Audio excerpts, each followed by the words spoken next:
Salam saudara Oikumene semua.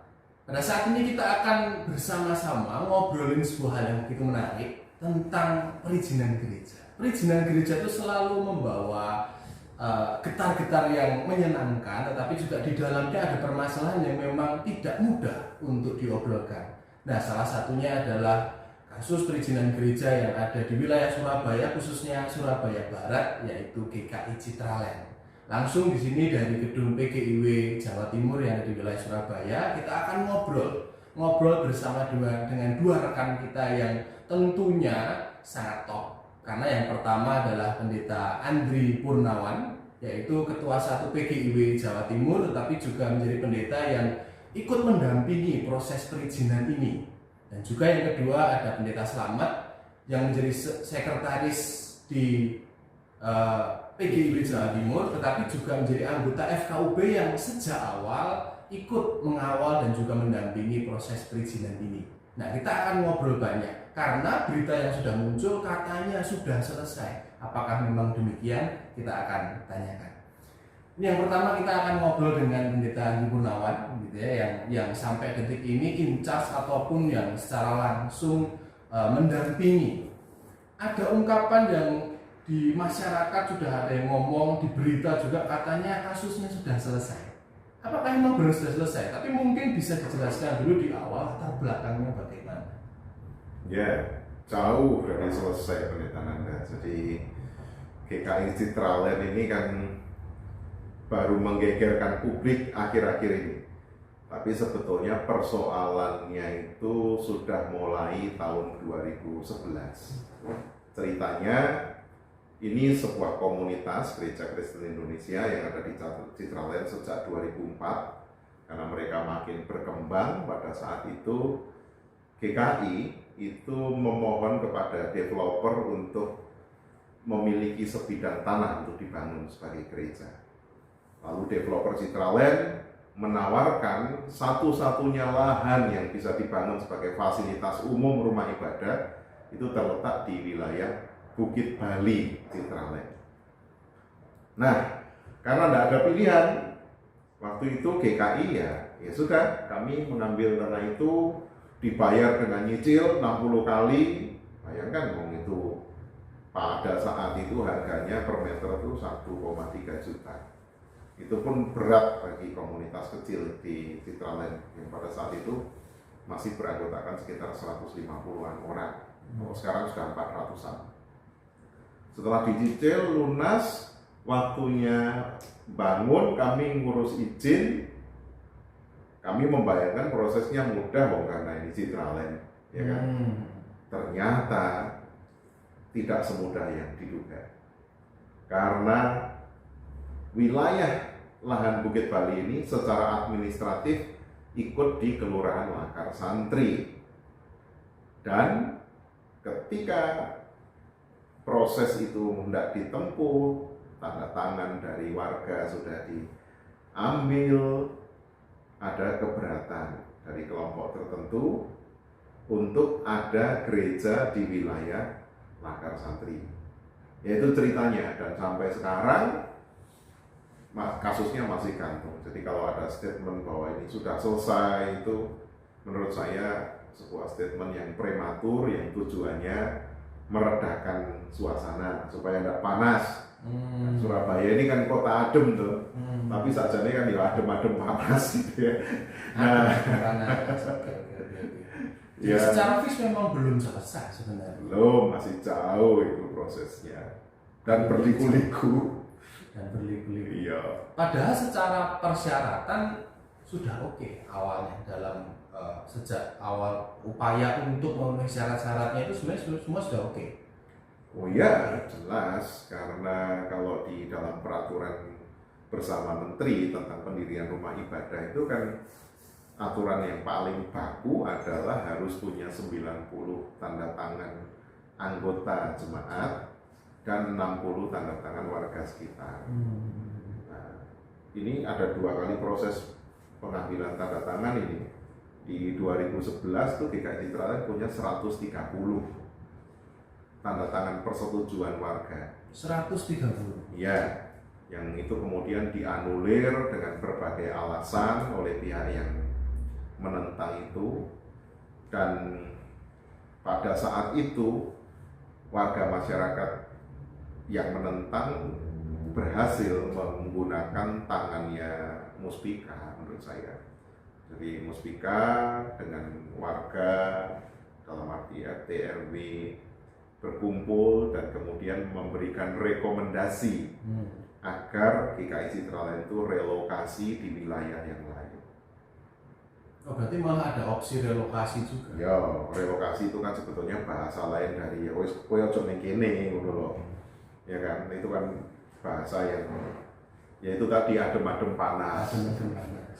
Ya. Berarti gampangnya memang ada penolakan. Iya, ada penolakan. Dan setelah direkomendasi relokasi, suasana didinginkan dari 2011, 2018 itu Citraland membuat ketegasan dengan bersurat ke GKI bahwa memang tidak ada lahan lain.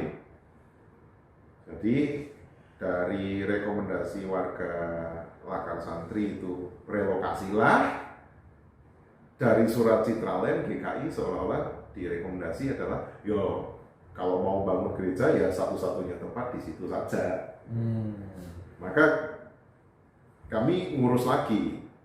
Nah, proses pengurusan ini kan sebetulnya sebuah proses kultural kan, bukan hanya proses prosedural, hubungan dengan masyarakat, lalu saling berkunjung, kegiatan-kegiatan dilakukan, lalu dengan dibantu oleh masyarakat Lakar Santri sendiri, LKMK Lakar Santri, itu lembaga kegiatan masyarakat kota ya kalau nggak salah LKMK itu membantu GKI Citraland juga untuk mengimpun tanda tangan.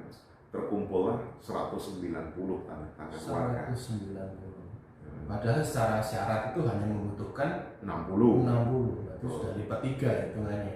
Iya, lipat 3 lebih, tapi kemudian oleh kelompok yang menentang yang masih orang-orang yang sama. Itu orang-orang yang tadinya tanda tangan, beberapa mencabut dukungan karena mereka merasa segan. Sebab ya mereka merasa bahwa ada pihak-pihak yang menekan mereka gitu. Jadi itu ketertekanan secara sosial ataukah tekanan secara psikologis langsung saya tidak paham, tapi yang jelas itu menganulir tanda tangannya. Dan bahkan di antara yang menganulir tanda tangan itu ada keluarga Kristen. Bayangkan ya. Jadi saudara-saudara, bahwa di awal saya tekankan bahwa kasus perizinan gereja itu selalu tidak semudah yang kita bayangkan, bahwa syaratnya ini dan itu ABCD semua sudah dipenuhi, tapi ternyata nggak semudah itu. Ada proses di dalamnya yang ternyata harus menjumpai tokoh ini dan itu, yang ternyata ada tanda tangan yang dianulir, bahkan ada teman-teman anggota gereja yang menganulir tanda tangannya, mencabut tanda tangannya. Mungkin kita akan ganti ke pendeta Slamet juga yang sedari awal ikut mengawal dan mendampingi. Sebenarnya apakah penolakan atau mungkin adanya tekanan-tekanan dari pihak-pihak tertentu itu sebenarnya sudah ada dari awal? Dari awal memang ada, tetapi tidak muncul dengan sendirinya. Tapi ketika laporan-laporan itu disampaikan, saya hadir di sana dan siapa-siapa yang menolak baru ketahuan. Oh ini. Begitu menolak, kalau ini mau dibangun gereja dan sebagainya, baru ada semacam secara kontinu perjumpaan dari pihak kami.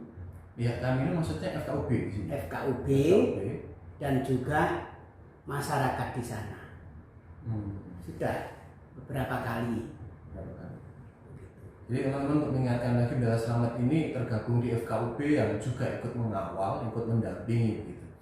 Dari awal sudah bisa dikatakan sudah ada dialog gitu Pak Slamet, sudah ada dialog bahwa adanya keberatan, ada yang mungkin yang menolak. Tapi apakah secara eksplisit, secara langsung itu disampaikan kenapa kok mereka keberatan? Ataukah hanya sekedar pokoknya nggak setuju? Gitu. Gimana? Apa ya? Penolakan mereka itu umum, tidak setuju kalau di situ ada gereja. Tanpa alasan. Ya alasannya apa ya? Secara umum gitu loh. Maksudnya takut kalau nanti apa ini ada yang terpengaruh gitu. Jadi mungkin bisa dikatakan apakah ada giringan opini untuk membawa kasus ini bahwa oh ini adalah konflik antara agama. Dari awal apakah ada begitu? Enggak. Oh enggak juga. Kalau perkembangan sekarang gimana Pendeta Andri? Apakah ini kan kalau ngomongin Indonesia tuh katanya rukun sentausa, tapi kalau untuk urusan antara agama kan ternyata juga sentimennya tinggi sekali di bangsa kita.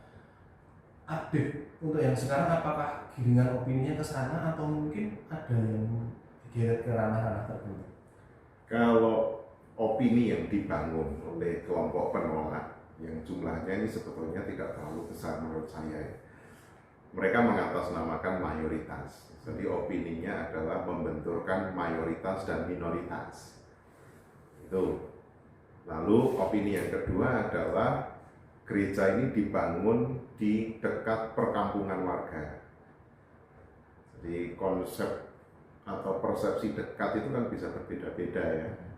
Kalau saya menggambarkan secara spasial, lokasi Bukit Bali itu sebelah kirinya adalah Koramil, depannya itu sekolah Citahati, sebelah kanannya itu dulu Indonet sekarang jadi Sigma, belakangnya kuburan, lalu perkampungan warga itu masih beberapa ratus meter dari lokasi. Dan itu lokasi tanah Bukit Bali itu di perumahan Citraland yang seandainya itu didirikan gereja, analisis lingkungannya, misalnya lahan parkir, lalu keramaian dan seterusnya itu saya yakin 100% tidak akan mengganggu.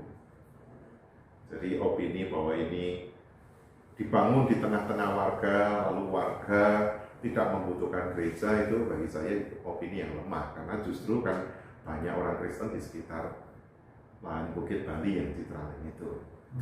Terus opini yang ketiga yang dibangun setelah itu nampaknya tidak cukup kuat adalah isu bahwa untuk mendapatkan tanda tangan warga itu GKI menggunakan cara yang transaksional atau keluar uang gitu.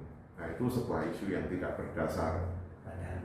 Padahal ya tidak, apalagi di tahun 2020 ini proses pengambilan tanda tangan dengan dukungan 190 yang kemudian mundur 10 tadi, itu GKI tidak mengeluarkan uang sepeser pun dan didukung secara sukarela oleh ya kawan-kawan para sahabat di Laskar Santri sendiri juga, sehingga ini tidak transaksional.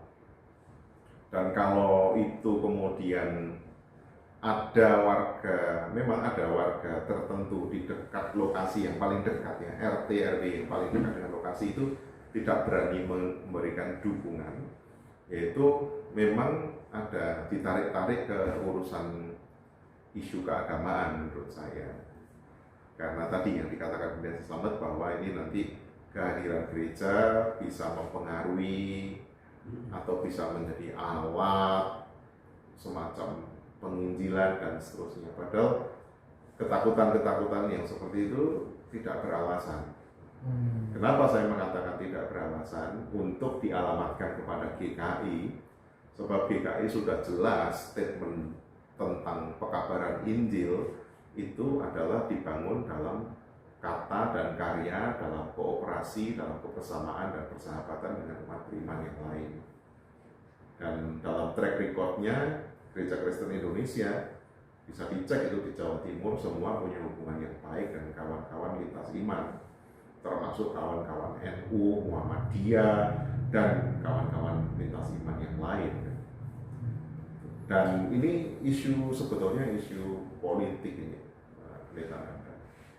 karena setelah saya melakukan pemetaan dan analisa sosial bersama dengan panitia di Citraland, problem bukan hanya tentang tidak setuju pada kehadiran gereja, tapi persoalan juga terletak pada wilayah lakar santri yang di dalam sebuah demokrasi tentu ada dinamika, ada yang ke kanan, ada yang ke kiri.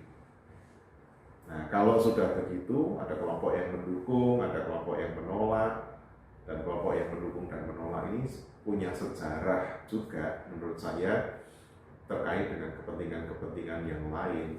Dan itu kalau sudah melibatkan harga diri komunal, tentang martabat, kalau saya berpendapat A nanti berubah jadi B, itu membuat saya nampak kalah, itu harus dipertimbangkan. Oleh karena itu GKI menyadari penuh bahwa persoalan ini tidak bisa diselesaikan dengan cara rame-rame, tidak bisa diselesaikan dengan model menang kalah, lalu pendekatan kekuasaan, tapi perlu dilakukan sebuah pendekatan yang kultural. Itu sudah GKI lakukan. Selama 10 tahun ini GKI yang melakukan itu. Nah, kalau akhir-akhir ini kemudian muncul di jagat media sosial atau media massa yang seolah-olah GKI itu juga menari-nari di atas isu itu lebih pada karena ketika kami ini mau ngurus izin, baru mau ngurus saja sudah dihalangi. Baru mau ngurus sudah dihalangi. Iya toh. Konkret pendeta. Misalnya pendeta Nanda mau ngurus KTP. Iya. Mau ngurus KTP itu kan butuh tanda tangan RT, RW, baru kemudian ke kelurahan gitu kan. Nah ini pendeta Nanda masih mau minta tanda tangan RT, RW saja sudah tidak dapat. Terus piye ngurus KTP ini kan begitu. Ini kan pengurusan izin gereja juga begitu. Sudah ada tanda tangan warga, lalu lurah diminta untuk memverifikasi supaya kami bisa ajukan kan ke pihak-pihak yang terkait, sudah diputus di situ. Berarti problemnya GKI Citraland itu bukan soal izinnya ditolak, tetapi pengurusan izinnya dihambat oleh kelompok tertentu yang mengatasnamakan warga. Ini beda loh ya. Kalau izin ditolak itu semua prosedur sudah diajukan dan kemudian diputuskan tidak bisa. Nah ini loh, dalam ranah awal saja sudah dipedot di situ. Dan di situ menurut saya ya tidak boleh diam. Ini bukan problem intoleransi dalam arti intoleransi agama, tapi ini menurut saya adalah sebuah problem ya tentang kehidupan bersama kita. Ya. Kan belum pernah ada gesekan, belum pernah ada kasus intoleransinya, tapi baru ada niat untuk mengurus sebuah upaya saja sudah dipatahkan. Itu di sana. Ya, itu sudah. Jadi tidak mudah memang. Dan tadi kalau kita perhatikan ada upaya penggiringan opini bahwa nanti akan sebenarnya ada isu agama, pengaruh, penginjilan dan yang lain-lain. Jadi ini sebuah kesempatan untuk kita boleh lebih berhati-hati ketika kita membaca media, membaca berita yang masuk ke pegawai kita, yang seakan-akan ini mengatasnamakan apa sudah selesai, tapi sebenarnya tidak semudah itu. Ya, dan permasalahan tentang mayoritas yang seringkali mengatasnamakan kami atas nama mayoritas masyarakat atau apa itu seringkali digunakan narasi-narasi itu untuk membendung atau untuk menghambat. Tetapi, Pendeta Adri mengatakan bahwa katakanlah GKI tidak main kayu ya, tidak main menang-menangan, tidak main pokoknya siapa lebih berkuasa. Tapi dalam hal ini sejauh apa? Mungkin juga untuk Pendeta Selamat bisa membantu sejauh mana audiensi ataupun juga cara pemerintah membantu GKI Citraland. Nggak mungkin dong kita tidak menggandeng, maksudnya untuk bersama-sama boleh ikut memetakan masalah ini secara lebih utuh begitu. Jadi tidak seakan-akan narasi yang dibangun di masyarakat GKI Citraland versus golongan masyarakat tertentu. Apakah proses dialog dengan pemerintah itu ada?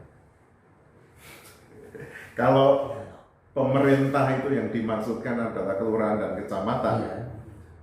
2011 kelurahan dan kecamatan itu ya itu tadi wis kue relokasi tidak pernah terjadi dialog. 2020 ya walaupun bukan kami yang memviralkan, justru yang memviralkan berita ini kan kawan-kawan dari jaringan Islam anti diskriminasi kan. Jadi, tapi kami juga ada bersyukurnya ini viral karena begitu masalah perizinan ini viral, ada beberapa pihak dari Dewan Perwakilan Rakyat, lalu juga dukungan penuh dari Forum Kerukunan Umat Beragama yang selalu konsisten dari eranya Kiai Gosali, Pak Kolimi, sekarang Pak Kiai Yasin, itu semua mendukung. Cuma pemerintah kota ya kami masih tunggu. Berapa waktu lalu kan Mas Eri membuat status ya di Instagram bahwa ini kami tidak akan biarkan, akan diundang duduk bersama. Ya itu sebetulnya yang kami nantikan. Karena apa? Kelompok-kelompok yang menentang itu kan selalu punya akses kepada birokrasi. Birokrasi desa, birokrasi camat itu mereka akses terus dan seolah-olah selalu ada kesempatan bertemu. Sementara kelompok-kelompok yang mendukung selama ini ya, namanya orang mendukung itu tidak harus mencari legitimasi, mungkin begitu ya. Belum pernah para pendukungnya itu ditemui lurah atau camat. Nah, jadi kalau saya itu mikirnya sederhana saja. Selama pemerintah atau selama negara itu melihat segala sesuatu secara berimbang dan tidak mudah digiring opininya oleh kelompok tertentu, jika pada akhirnya misalnya GKI Citral ini ya sudah tidak boleh di sana, ya kami akan ikhlas. Tapi catatannya harus berimbang. Cuma kalau seperti yang dilakukan lurah Wakal Santri sebelumnya ya, karena ini lurahnya kan baru ganti. Belum gereja tidak pernah ditemui, tahu-tahu membuat surat edaran yang ditembuskan ke Kementerian Agama, ke Wali Kota, ke Bapesbang bahwa ini ada penolakan. Bagi saya itu sebuah ketidakadilan. Dukungan sakmono kae tidak dianggap, tapi penolakan yang baru berupa surat atas nama forum tertentu di-endorse ke semua pihak. Ini sebuah ketidakadilan yang dilakukan oleh negara bagi saya. Ya kan?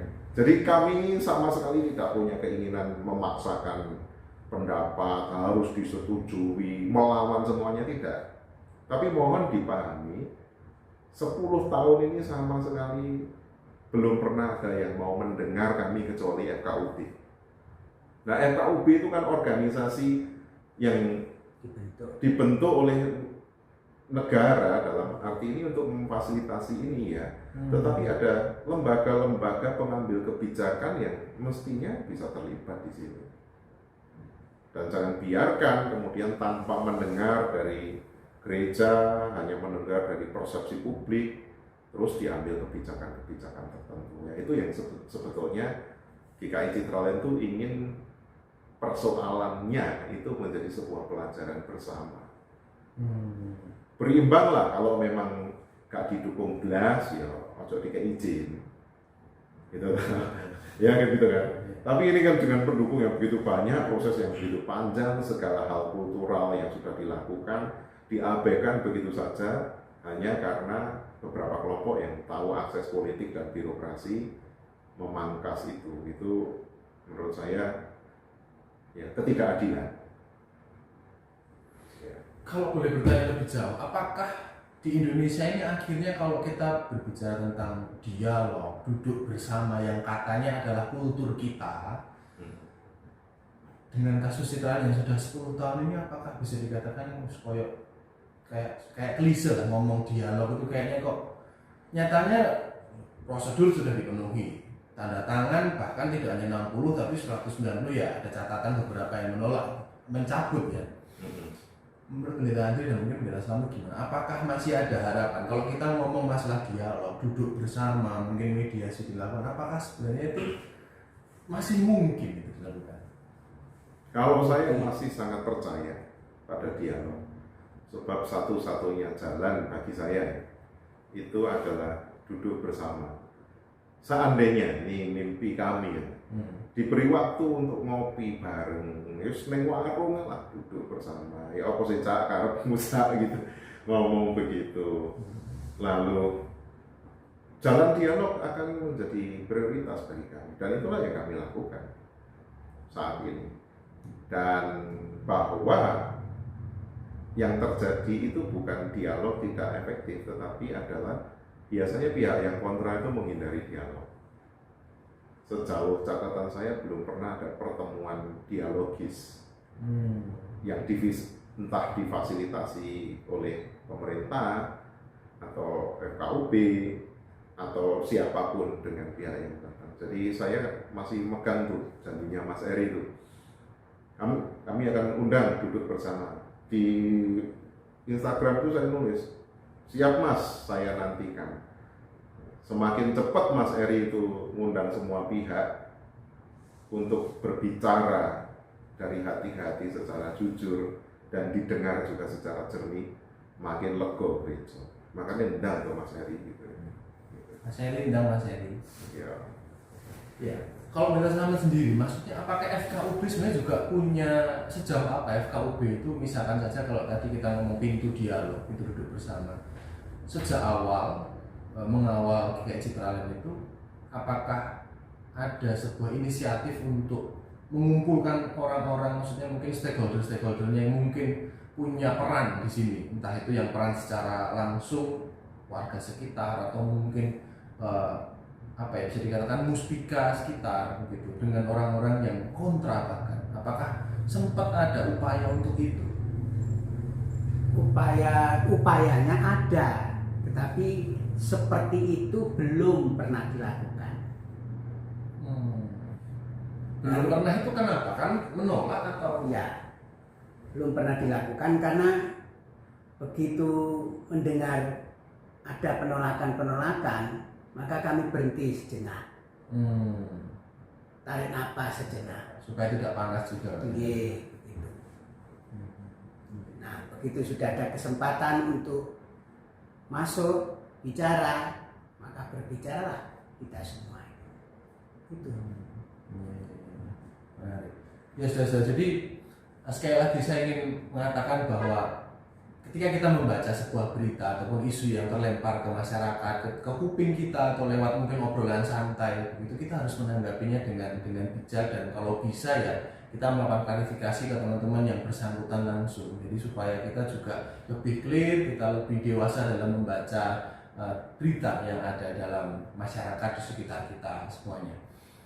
Kasus ini kalau boleh tanya ke Pendeta Andri yang sampai sekarang ini, maksudnya dari teman-teman GKI Citraland sendiri, kita tadi kan seakan ngomong kasusnya secara dari luar gitu ya, maksudnya secara umumnya bagaimana, tapi untuk teman-teman GKI Citraland sendiri secara kondisi mungkin psikis gitu, dengan berita ini muncul ke permukaan gitu, spirit mereka bagaimana untuk boleh terus istilahnya memperjuangkan atau apa dalam kasus ini? GKI Citraland itu menurut saya sangat unik karena satu, mereka itu komunitas yang penuh semangat sekaligus tabah. Semangat kali tabah. Iya, penuh semangat tuh artinya sampai detik ini tuh kalau saya berbicara dengan panitia pembangunan, dengan majelis jemaat, mereka tuh selalu kooperatif, diajak siapa saja untuk duduk membicarakan persoalan ini, dan mereka mau melakukan rekomendasi, mereka mau mendengar, diminta apa saja, budal. Itu luar biasa, menurut saya Citraland itu semangat dan tabah. Tapi di sisi lain menjadi unik karena biasanya orang yang bersemangat itu kan gampang panas. GKI Citraland itu dingin. Mereka tidak mudah terprovokasi, tidak mudah merasa dikhianati, tidak ada perasaan mereka dimanfaatkan, walaupun kalau mau dibeberkan begitu ya, tapi kan tidak pada tempatnya saya bicara seperti itu. Kalau mau dibeberkan tuh ada proses yang bisa dipersepsikan sebagai gereja dimanfaatkan dalam situasi. GKI Citraland tidak merasa begitu.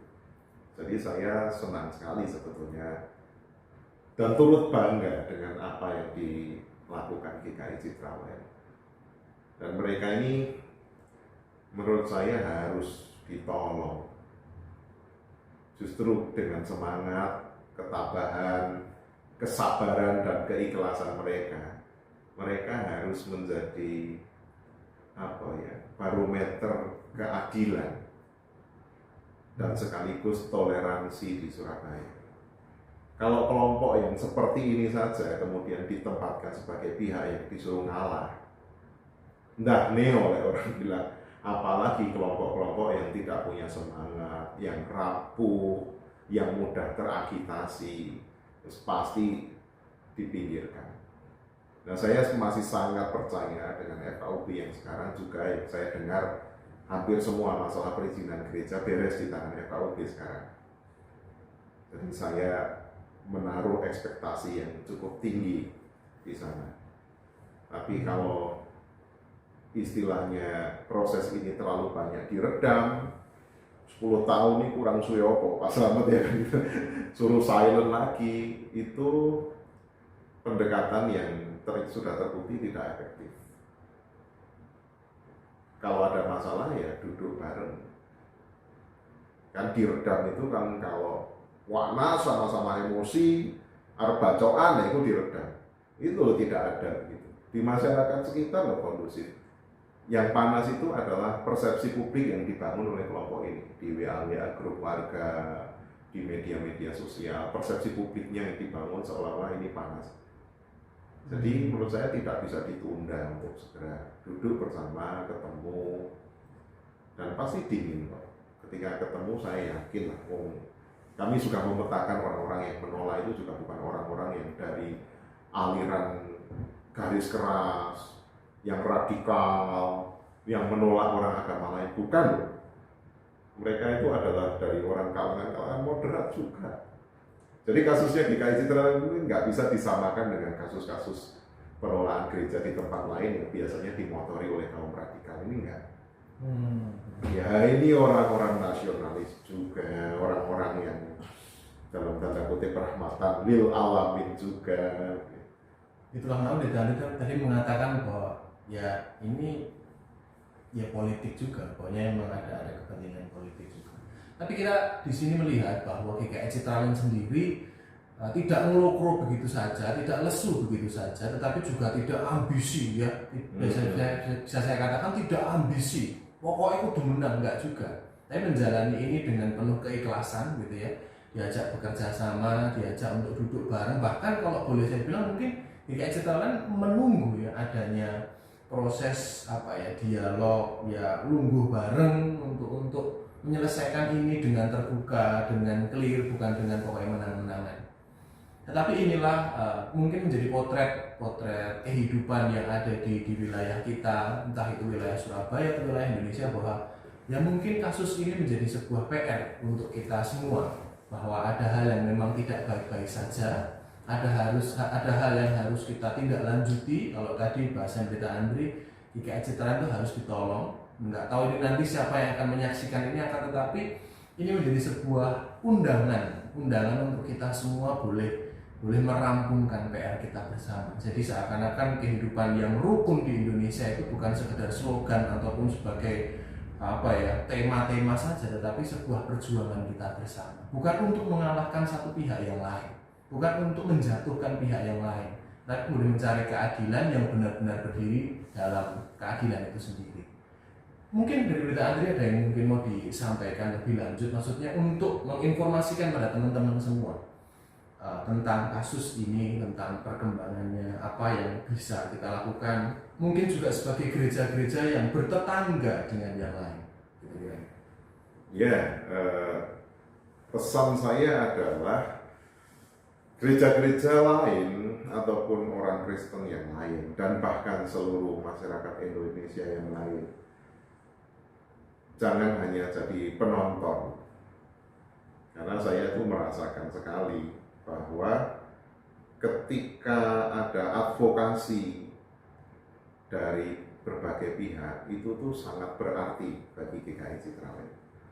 Sehingga ketika ada persoalan-persoalan yang ini tidak harus perizinan gereja, tidak harus tentang urusannya gereja, tetapi urusan masyarakat, jangan kita ini hanya jadi penonton yang ikut tertarik dengan apa yang lagi trending. Sebab ketika kita hanya menjadi penonton, maka kita akan membiarkan ketidakadilan menari-nari dan intoleransi dalam berbagai bentuk itu akan menggurita, menguasai Indonesia. di konteks masyarakat majemuk, risiko itu sangat besar. Tetapi jika semua masyarakat ikut dalam kegerakan masyarakat sipil, dalam kapasitasnya sebagai umat beriman ataupun sebagai anggota masyarakat, maka apapun krisis yang dihadapi itu akan menghasilkan dinamika yang berharga dan mendewasakan. Jadi mohon stop, berhenti sebagai penonton saja. Stop sebagai penonton. Kalau dari Selamat sendiri mungkin.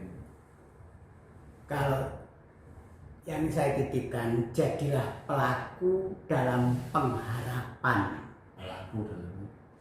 Pelaku dalam pengharapan. Berarti kita menjalani kehidupan dan jalanilah hal itu dengan sebuah pengharapan yang baik, baik kepada iman kita sebagai orang percaya maupun dalam kehidupan kita sebagai warga negara. Jadi ini nyambung ya, saudara semua. Jadi nggak cuma ngarep-harap gitu, nggak cuma berharap tok, tapi ya pelaku selain beda diri, jangan jadi penonton saja gitu. Ya, inilah diskusi kita, obrolan kita yang sekali lagi ngomongin masalah seperti ini itu menarik sekali. Tetapi kita bisa melihat bahwa potret kehidupan kita memang kadang, atau bukan memang kadang, memang nyatanya ada yang tidak baik-baik saja. Dan saya teringat untuk mungkin menutup gitu ya untuk obrolan kita hari ini, saya teringat akan sebuah quotes dari Martin Luther. Dia pernah berkata bahwa panggilan setiap orang Kristen itu adalah menjadi tetangga yang baik, menghadirkan Kristus untuk tetangga di kanan dan kirinya. Untuk itu, untuk yang gerejanya adem-adem baik, bukan berarti kita nggak ngapa-ngapain, tapi justru rawatlah persaudaraan itu, rawatlah kebertetanggaan itu dengan baik. Karena disitulah kita boleh menjadi orang-orang yang tidak menonton saja, menjadi orang yang berpengharapan tapi juga melakukan pengharapan itu sendiri. Oke, sampai di situ perjumpaan kita. Kita akan ngomongin hal lain di episode mendatang. Sampai jumpa lagi.